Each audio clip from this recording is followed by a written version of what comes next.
La question numéro 6 du concours de l'ENSAM pour l'année 2019. Donc, déterminer la solution particulière y0 de l'équation différentielle E d'équation y' plus 3y carré égale à 0, définie sur l'intervalle i qui est égal à 1 plus infini, tel que y0 ne s'annule pas sur i. Et sa courbe représentative rencontre la première bisectrice du repère en un point d'abscisse 1. Donc,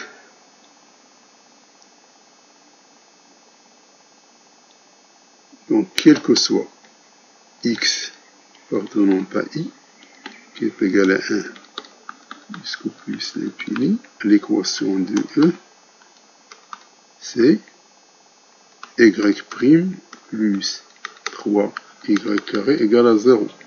Ceci équivaut à y' est égal à moins 3y au carré. Ceci équivaut à y' moins y' sur r au carré égale à 3.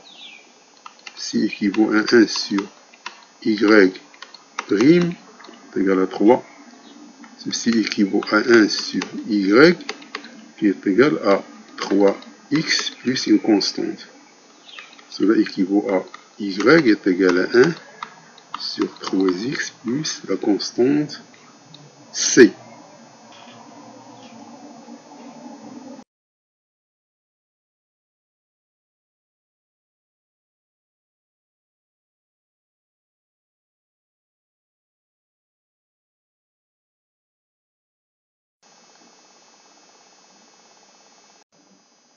On a y de x est égal à 1 sur 3x plus c. C, c'est une constante. Or, y de 0 de x rencontre la première bisectrice. La première bisectrice en un point d'abscisse x est égal à 1. Donc, la première bisectrice, c'est y de x égale à x. Et on a, puisqu'on rencontre en un point 1, c'est-à-dire que y de 1 est égal à 1. D'où, donc y de 1 est égal à 1 sur 3 fois 1 plus c est égal à 1. Donc 3 plus c est égal à 1. Donc c est égal à 1 moins 3 est égal à moins 2. Et par suite, y0 de x, c'est 1 sur 3x moins 2. Avec x appartient à l'intervalle du tiers plus l'infini qui est inclus dans l'intervalle i.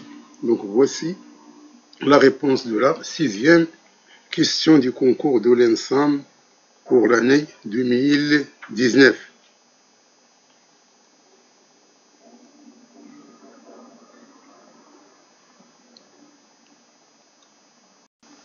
La question numéro 7 du concours de l'ENSAM pour l'année 2019.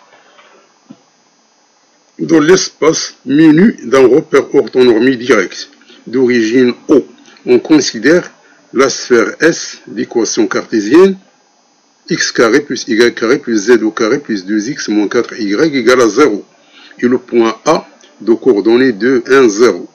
On veut déterminer une représentation paramétrique de la droite D qui est tangente à S en O, c'est-à-dire l'origine, et perpendiculaire à la droite OA.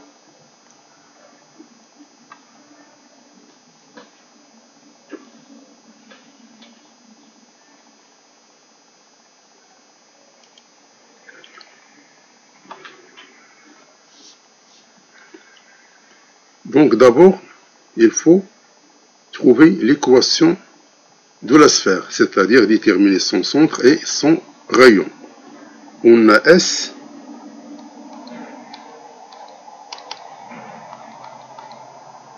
c'est x au carré plus y au carré plus z au carré plus 2x moins 4y égale à 0. Ceci équivaut à x carré. On va mettre plus 2x y carré moins 4y plus z au carré égale à 0.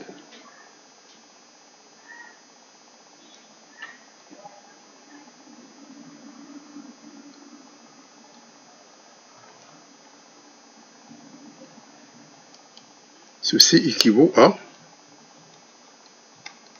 x plus 1 au carré moins 1 plus y moins 2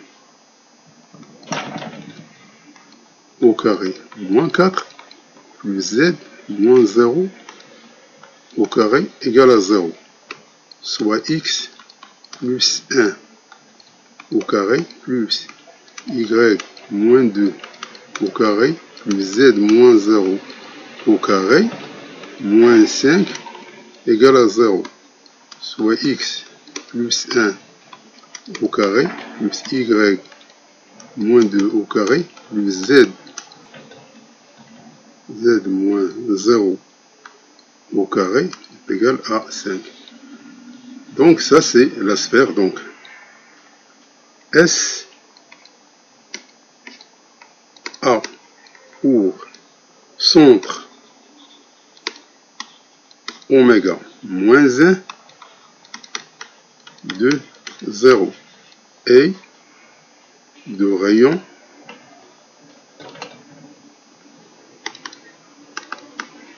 R est égal à racine de phi et la droite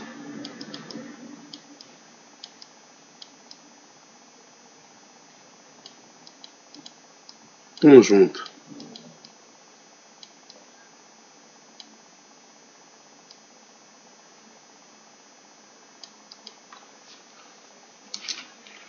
Tangente à S on et D perpendiculaire à la droite au A. Donc soit U qui est un vecteur directeur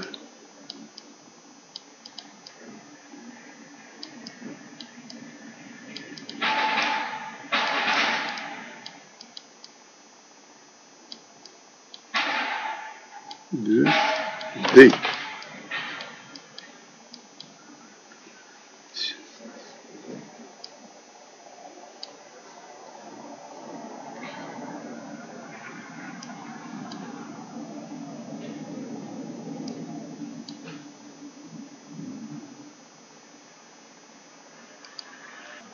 U est égal à O oméga vectoriel O A avec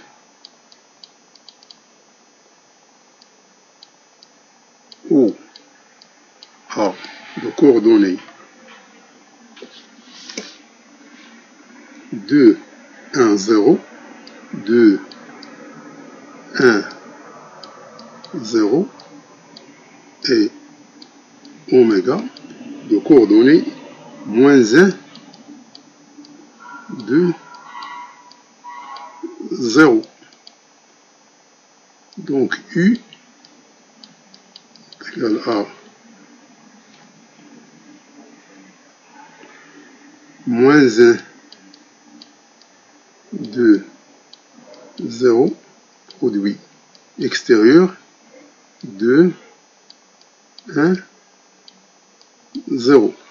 Donc pour calculer ce produit extérieur, on va procéder comme suit. Donc ceci est égal à, donc on va mettre le I, le J, le K. On va mettre les coordonnées ici, on va mettre moins 1, 2, 0. C2, 1, 0. Donc ceci est égal. Donc on va prendre l'intersection. Donc l'intersection, elle reste. Nous déterminons 2, 1, 0. 0. I moins J. Donc moins J. Il reste moins 1, 2, 0, 0. J. Avec le K, il reste moins 1, 2, 2, 1, K. Donc 2 fois 0 c'est 0, 1 fois 0 c'est 0. Donc c'est 0, I, moins. Moins 1 fois 0 c'est 0. 2 fois 0 c'est 0. 0, J. Moins 1 fois 1 c'est moins 1. 2 fois 2 c'est 4. Avec le moins, ça nous donne moins 5. Donc moins 4, moins 1, ça fait moins 5. Donc moins 5, K. D'où U, il a pour coordonnées 0, 0 et moins 5. Sur le vecteur directeur,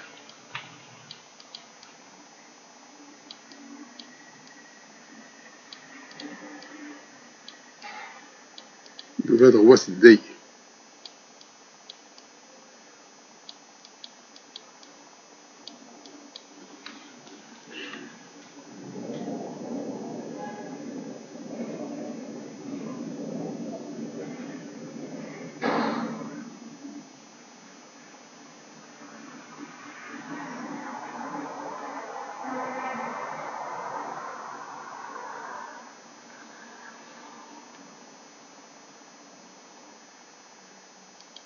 Et comme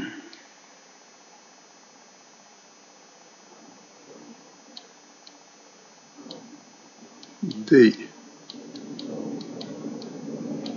avec la sphère se rencontre en point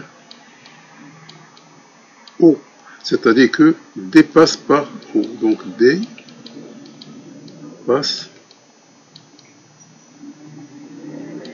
par O de coordonnées 0, 0, 0. Donc on le dépasse par le point O de coordonnées 0, 0, 0. Donc soit un point M de coordonnées X, Y, Z de l'espace. C'est un point de l'espace.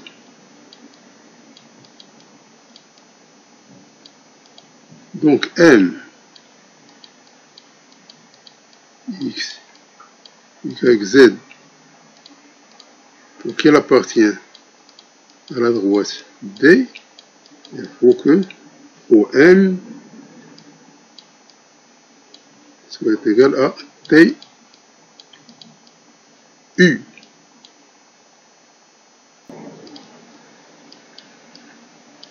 D'où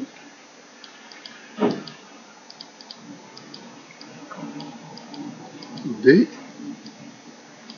on a X moins 0 est égal à T, U. Les coordonnées de U, c'est 0, 0, moins 5. Donc c'est T fois 0. Y moins 0, c'est T fois 0. Et Z moins 0, c'est moins 5. T avec T, c'est un élément de R.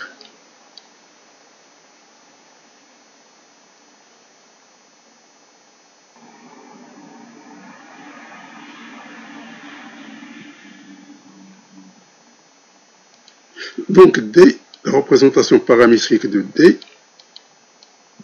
c'est X égale à 0, Y égale à 0 et z est égal à moins 5 t avec t, un élément de R. Donc voici la réponse de la 7e question du concours de l'ENSAM.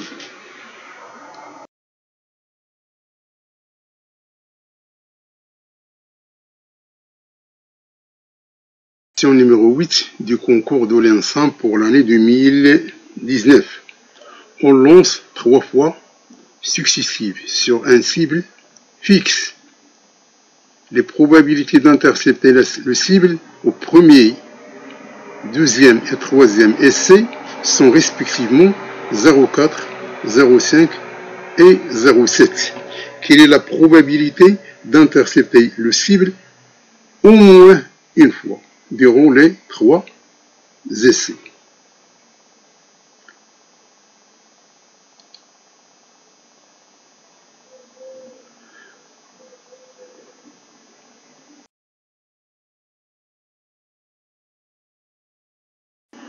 Donc, soit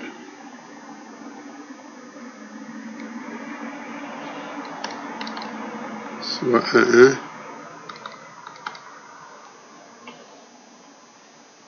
atteindre, donc ça c'est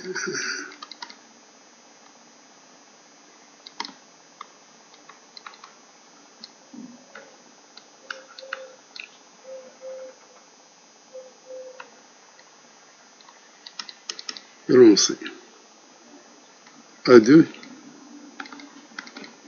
atteint au deuxième lancer. A3 atteint troisième lancer. Donc ce sont des événements. Donc A1, l'événement atteint le cible au premier lancé. A2, c'est l'événement atteint le cible au deuxième lancé. Et A3, c'est atteint le cible au troisième lancé. Les A1, A2, A3 sont indépendants.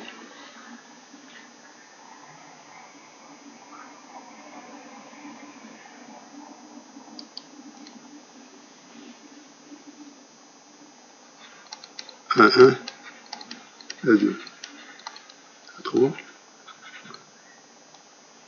sont des événements indépendants.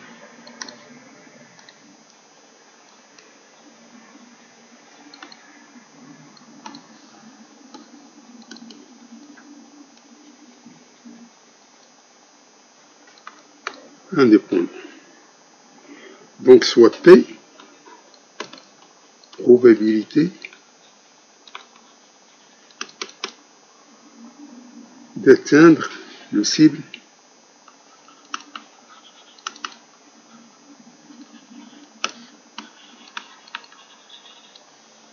au moins une fois.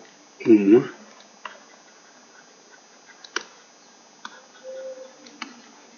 une fois durant les 3 essais. Alors pour résoudre ce problème, on va trouver la solution par 2 méthodes. Donc ça c'est la première méthode.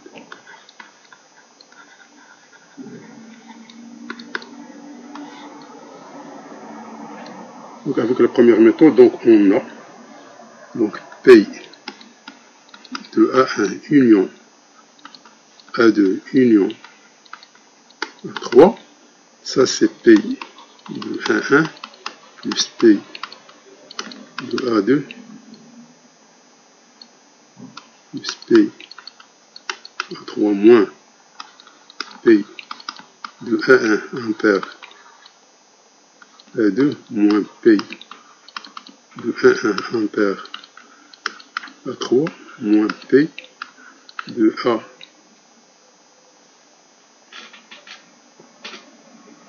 Donc A2 reste A2 impair A3 plus P de A1 impair A2 impair A3.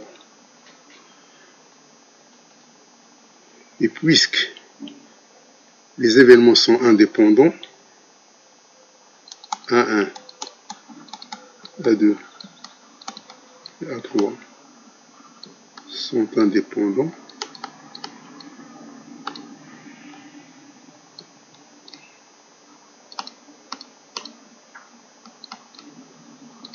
Donc,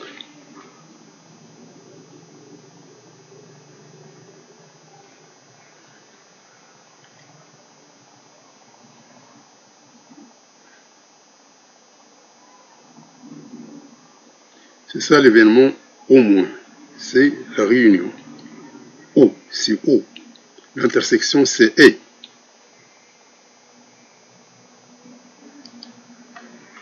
Donc, puisqu'ils sont indépendants, donc automatiquement, on a P de A1 inter. A2, c'est le produit.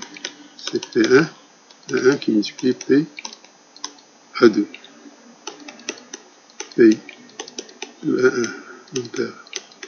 3, c'est P A1 P A3. P A2 inter. A3, c'est P de A2 P A3.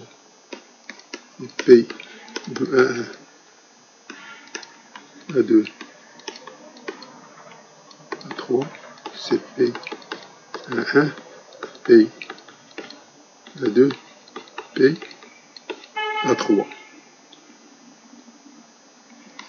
Donc, tout simplement, on va remplacer les expressions par leur valeur. Donc P de A1 union A2 union A3, ce n'est rien d'autre que P de A1. Donc P de A1, c'est donné P de A1 est égal à 0,4. Donc c'est 0,4 plus 0,5 plus 0,7 moins le produit. Le produit c'est 0. Donc on va mettre ici en fraction, donc 0,4 fois 0,5 plus 0,4 fois 0,7 plus 0,5 fois 0,7 plus 0,4 0,5 0,7. Donc ceci nous donne 1,74 moins 0,83, c'est-à-dire 0,91. Donc voici la première méthode.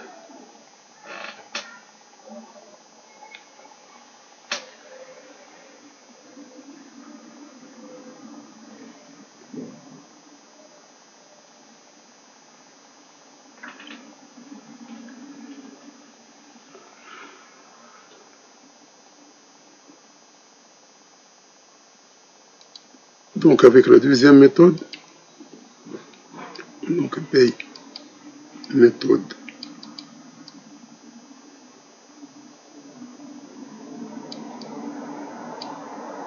de, donc avec la deuxième méthode, on a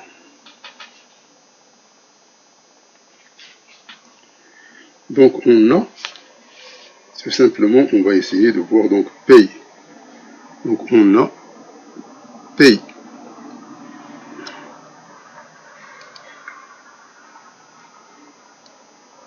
pour la deuxième méthode. Alors on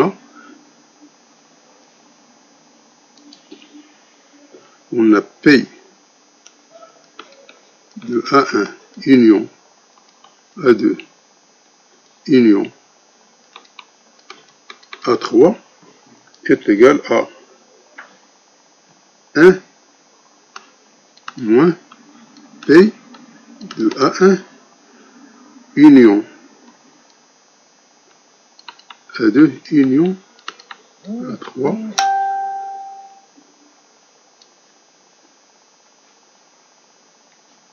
donc c'est A1 union A2 et 3, ça c'est l'événement contraire. Donc d'après la formule de transformation, ça c'est P de A1 bar inter A2 bar inter 3 bar. qui est égal à 1 moins P 1 bar qui multiplie P A2 bar qui multiplie P A3 bar. P de 1 bar, c'est 1 moins P de A, c'est-à-dire c'est 1 moins 0,4, c'est 0,6. P de A2 bar, c'est 1 moins P de A2, c'est 1 moins 0,5, c'est 0,5. Et P A3 bar, c'est 1 moins P A3, c'est 1 moins 0,7, c'est 0,3. Donc, d'où P de A1 union A2 union A3, c'est 1 moins 0,6 fois 0,5 fois 0,3 qui est égal à 1 moins 0,09. Donc est égal à 0,91. On va trouver la même valeur que donc on va trouver la même valeur que celle trouvée par la première méthode.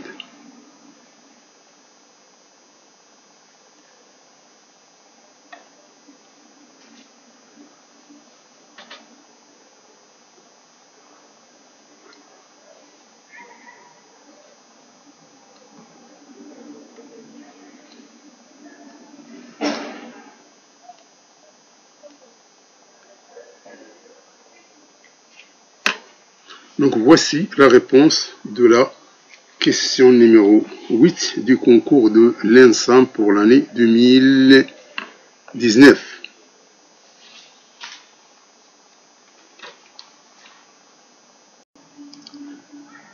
La question numéro 9 du concours de l'ENSAM pour l'année 2019. On veut calculer la limite quand x tend vers 1 de 1 moins l'exponentielle de x moins 1 sur x cosinus de pi sur 2 x. Donc, pour calculer cette limite, on va procéder par deux méthodes. Donc méthode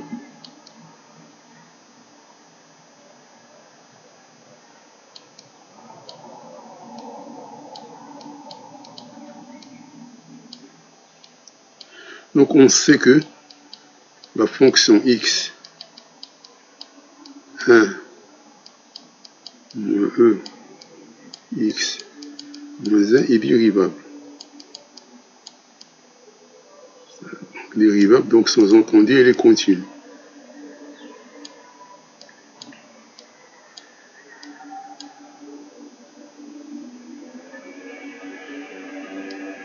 La fonction x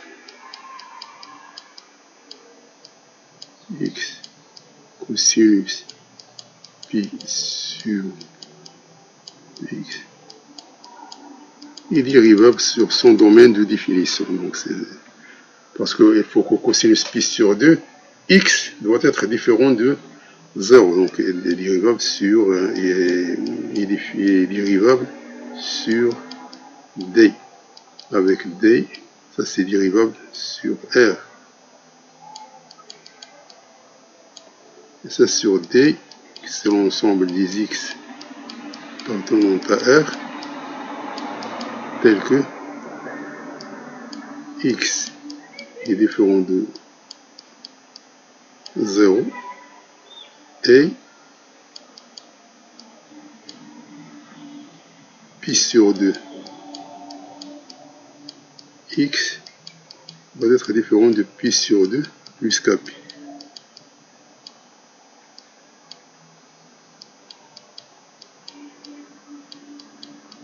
Avec k un élément de z, mais ça ne nous intéresse pas. Ce qui nous intéresse, c'est il est dérivable. Donc, or, limite, quand x tend vers 1 de 1 moins E x moins 1, ça c'est 1 moins E de 1 moins 1, c'est 1 moins E de 0, c'est 1 moins 1 égale à 0. Et limite quand x tend vers 1 de x cosinus de pi sur 2 x, c'est 1 cosinus de pi sur 2 qui est égal à 0. Donc d'après la formule de L'Hopital, alors la limite, puisqu'on a 0 sur 0, donc on va procéder à la limite de la dérivée du numérateur et du dénominateur. Donc on va dériver la fonction 1 moins x moins 1. On va la dériver. Donc dérivée de 1 c'est 0 et dérivée de x moins 1 c'est elle-même. C'est donc moins ex moins 1. Dérivée de x cosinus pi sur 2 x, c'est la dérivée de x, c'est 1 qui multiplie cosinus de pi sur 2 x plus x, la dérivée de cosinus c'est moins pi sur 2 sinus de pi sur 2 x.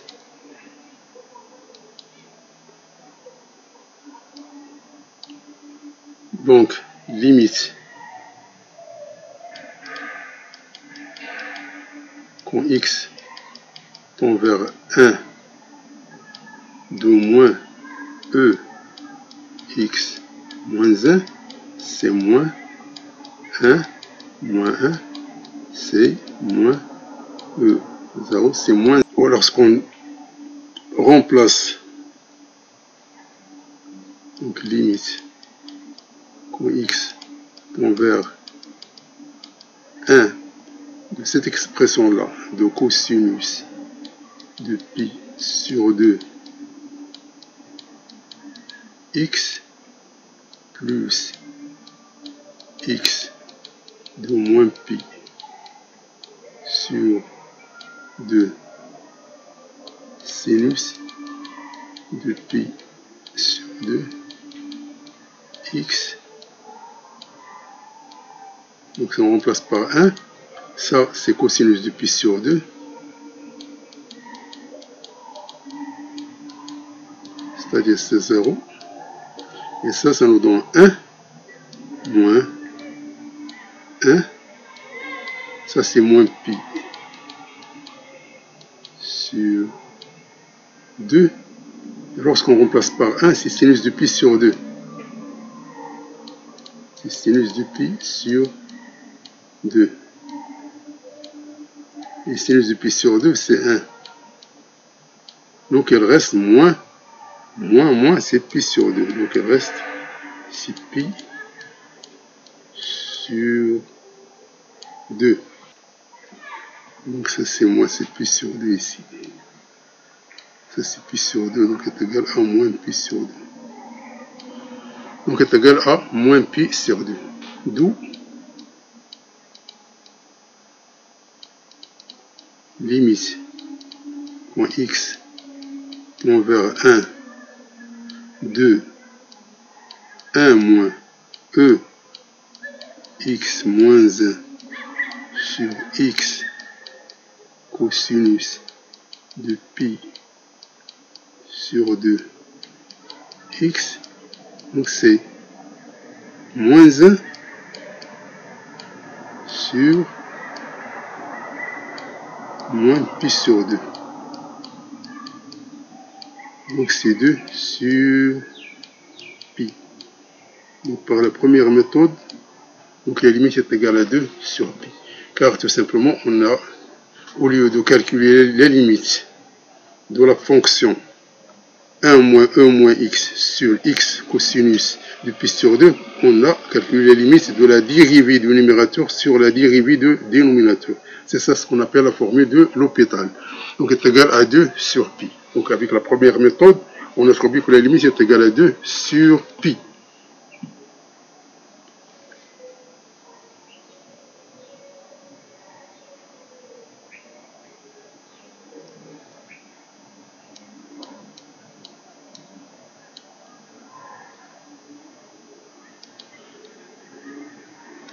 Avec la deuxième méthode. Donc, méthode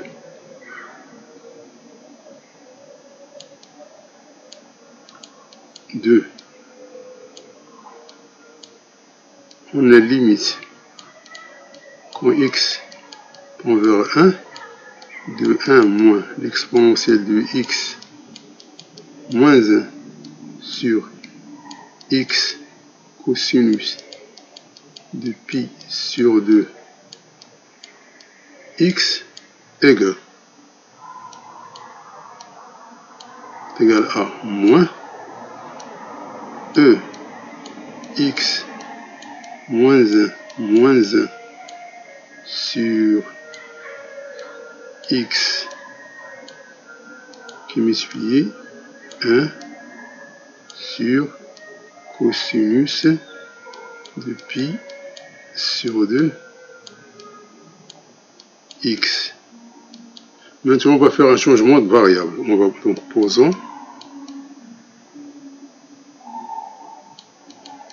grand X est égal à x moins 1. C'est-à-dire que x est égal à x plus 1. Donc, quand x tend vers 1, alors grand X tend vers 0. D'où donc limite quand x tend vers 1 de 1 moins e x moins 1 sur x cosinus de pi sur 2 x égale à moins e x sur x plus 1. 1 sur cosinus de pi sur 2 x plus 1 qui est égal à moins e de x sur x plus 1 sur cosinus de pi sur 2 plus pi sur 2 x.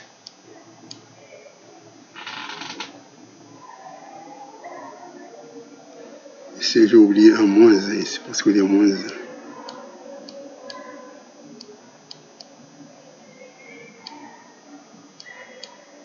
Et cosinus de pi sur 2 plus pi sur 2x, c'est moins sinus de pi sur 2x.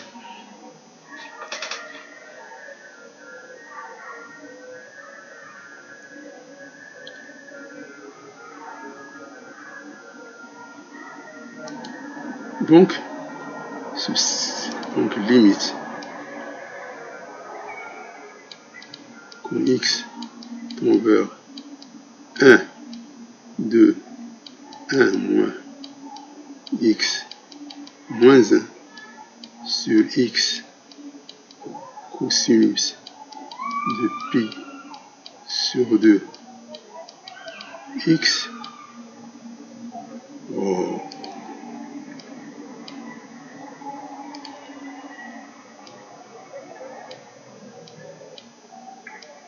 Ça c'est limite ton grand X tend vers 0, de moins E exponentielle de X moins 1 sur X plus 1 sur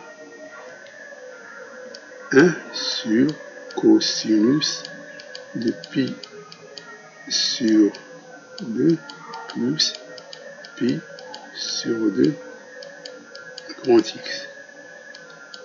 Donc est égal à moins l'exponentielle de X moins 1 sur X plus 1 qui multiplié 1 sur.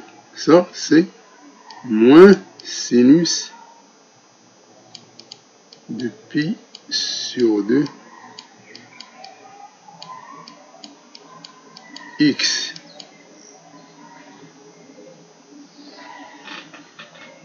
Donc, cette expression-là, on connaît des limites. Donc, c'est limite. Donc, c'est, j'ai oublié une limite. Donc, c'est limite quand X tend vers 0 de E exponentielle de X moins 1 sur grand X qui est multiplié 1 sur X plus 1 qui est multiplié X sur moins sinus de pi sur 2 X. Il y a un moins ici. Donc le moins avec le moins, ça devient plus. Donc c'est limite quand X tend vers 0 de l'exponentielle de X moins 1 sur X qui multiplie 1 sur X plus 1 qui multiplie ça, c'est égal à pi sur 2 X sur sinus de pi sur 2 X multiplié par 2 sur pi. Or, cette limite-là, elle tend vers 1. Cette limite-là, elle tend vers 1. Et ça, elle tend vers 1, parce que c'est x égale à 1. Donc, elle reste 2 sur pi. Donc, limite, quand x tend vers 1, de 1 moins E x moins 1 sur x cosinus de pi sur 2 x est égal à 2 sur pi. Donc c'est la même valeur que celle trouvée par la première méthode. Ça, ce sont les limites usuelles. Ça et ça.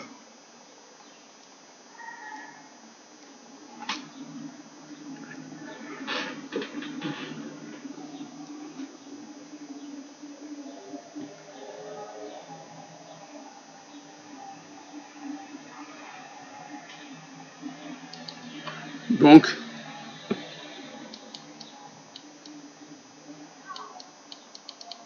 limite quand x tend vers 1 de 1 moins l'exponentielle de x moins 1 sur x cosinus de pi sur 2 x égale à 2 sur pi.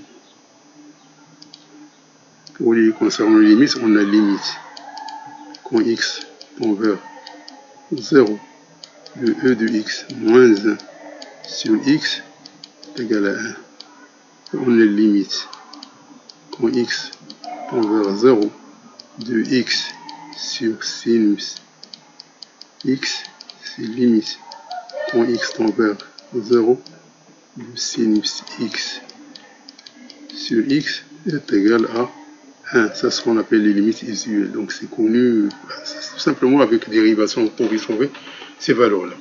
Donc, la réponse, c'est 2 sur pi.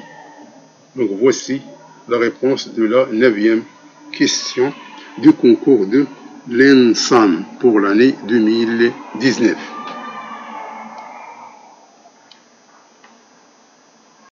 Question numéro 10 du concours de l'ENSAM pour l'année 2019. Soit A, BC, un triangle isocèle et rectangle en A, avec AB égale à 2 racines de 2 en centimètres. Déterminer la valeur maximale S max de la surface d'un rectangle AIJK inscrit dans le triangle ABC.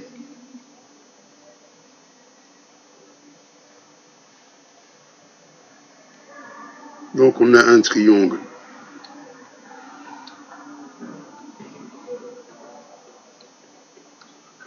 ABC, un triangle ABC, rectangle en A.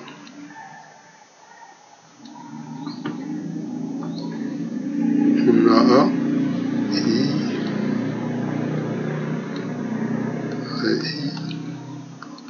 J, K. C'est un rectangle inscrit dans le triangle ABC. Et on a AB est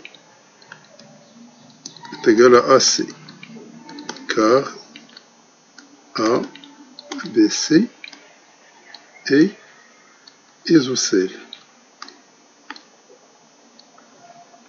Donc c'est un triangle qui est isocèle. Donc AB est égal à AC, car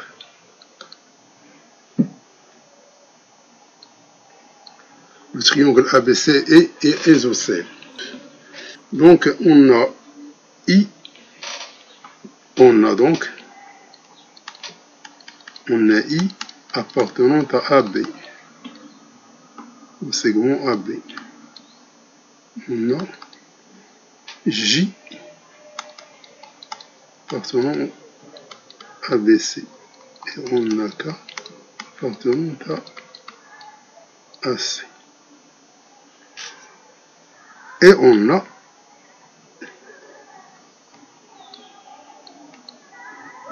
E et J parallèle à AC.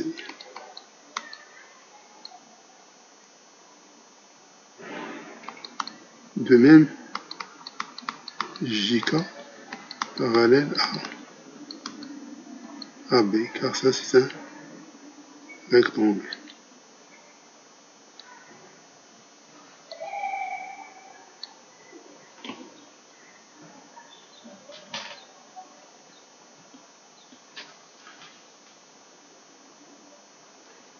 Donc d'après le théorème de Thalès,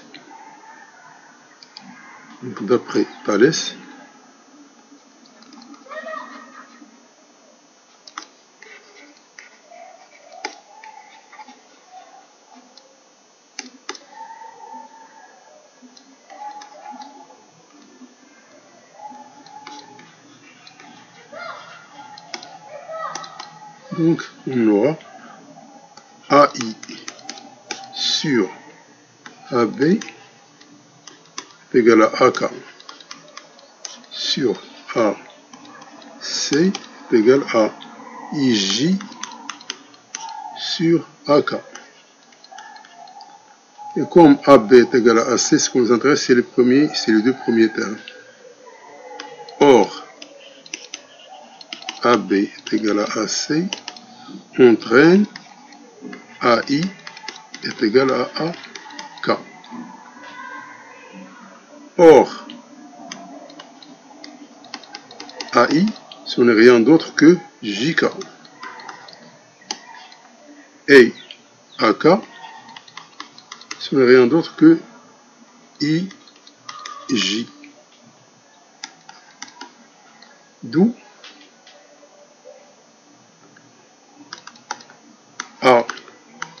AIJK, c'est pas un rectangle, mais c'est un carré. Donc IJK est un carré.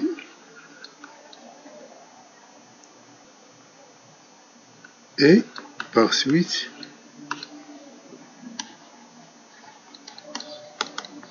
alors I et K sont respectivement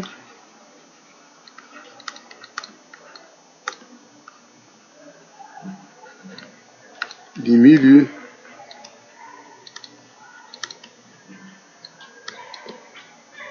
de AB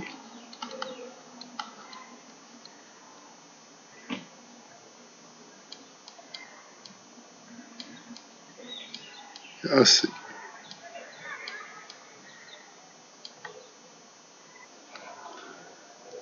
Donc, la surface maximale, donc la surface, donc S max,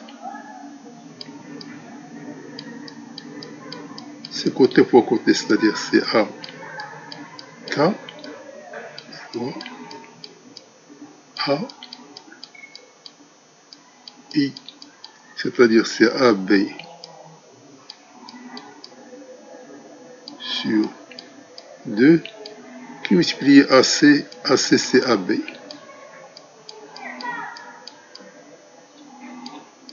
Sur 2, c'est-à-dire AB au carré sur 4, c'est-à-dire c'est 2 racine de 2 au carré sur 4, qui est égal donc 4 racine de 2 sur 4, elle reste égal à 2 cm².